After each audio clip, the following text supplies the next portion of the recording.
Não, porque não são todas as pessoas que manifestam fenômenos parapsicológicos, independentemente de estar em transe ou não, independentemente de estar em hipnose ou não. É, deixa eu lembrar o nome aqui. Tinha um russo, Andrei. Ele participou de um congresso de parapsicologia no Recife em 96, onde ele fazia alguns experimentos de telecinesia com pessoas sob hipnose. Inclusive, na época, participaram desse congresso também o Stanley Krippner, um americano, né?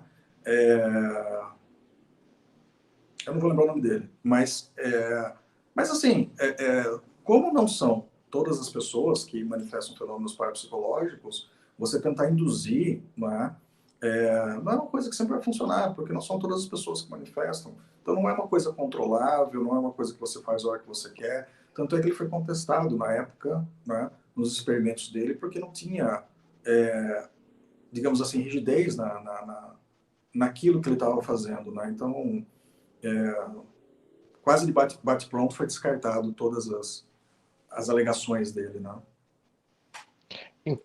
Inclusive, era essa a próxima pergunta que eu ia fazer. Qual era a relação da hipnose com a parapsicologia? Porque quando a gente lê os primeiros livros do Padre Quevedo, né, A Face Oculta da Mente, etc., a gente percebe que muitos experimentos eram dos cientistas usando a hipnose para reproduzir os fenômenos parapsicológicos. Então, os fenômenos extranormais de conhecimento são mais fáceis de reproduzir pela hipnose, como hiperestesia indireta do pensamento, a hiperestesia direta, algo do tipo? Será que é mais fácil do ponto de vista científico? Cara, eu acho que sim. Isso é uma alegação minha, de experiência. Eu nunca tentei produzir nenhum tipo de fenômeno durante os meus atendimentos, nem em palestras, nem em nada. Mas eu vou contar aqui três situações que aconteceram no consultório com o mesmo paciente, né, que eu já atendo faz um tempo. A primeira situação foi em 2018, onde eu estava eu namorava fazia 2 anos, né? E minha namorada estava na Bahia fazia um mês e eu estava indo para lá e eu estava na véspera de ir para lá, né? E esse paciente, por coincidência, ele é médium espírita, né? E, e eu estava fazendo a sessão de hipnose com ele, né? Eu ia viajar no dia seguinte, estava ansioso para ver a minha namorada e aconteceu que ele sempre que ele saía da hipnose, terminava a sessão, ele sempre narrava aquilo que ele viu, aquilo que ele percebeu, né? E terminou a sessão, ele falou assim, eu vi uma imagem de um mar, de uma ilha com coqueiros, com gaivotas, né? E eu pedi para ele desenhar. E ele desenhou uma coisa muito parecida com o logotipo da pousada da minha ex-namorada. E eu fiquei muito impressionado com aquilo, porque é uma coisa que eu nunca tinha falado para ele. Não é? Essa foi uma situação, não é? Que me deu a impressão, não é, de se tratar de uma hiperestesia. Não é? A outra situação foi no ano retrasado, não é?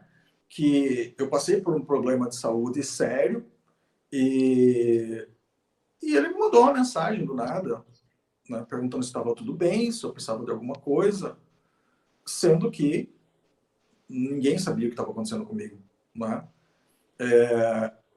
Essa foi a segunda situação com ele. E a terceira situação com ele foi mês retrasado. Eu estava na véspera também, e ninguém sabia disso. Né? Eu estava na véspera de uma viagem que eu ia fazer para Lourdes, que eu fiz para Lourdes, na França. E terminou a sessão, ele falou que. E ele sempre fala um monte de coisa. Né? Ele falou que viu um rio, né? E que ele entrou num túnel que tinha flocos de neve, né? e que nesse túnel tinha uma senhora com capuz, que ele sentiu uma sensação muito boa, que ele queria conversar com ela, só que ela tinha uma divindade tão grande, acho que foi essa a expressão que ele usou, que ele não podia chegar para conversar com ela. Né? E assim, eu estava ali na véspera de viajar, né, para Lourdes. Aí eu até comentei com ele. Ele falou assim, nossa, essa senhora que eu vi com capuz, né, é de uma divindade tão grande que eu queria conversar com ela e não podia. E o rio passa ali do lado da gruta de Massabielle, e também, né, a questão da gruta e tal.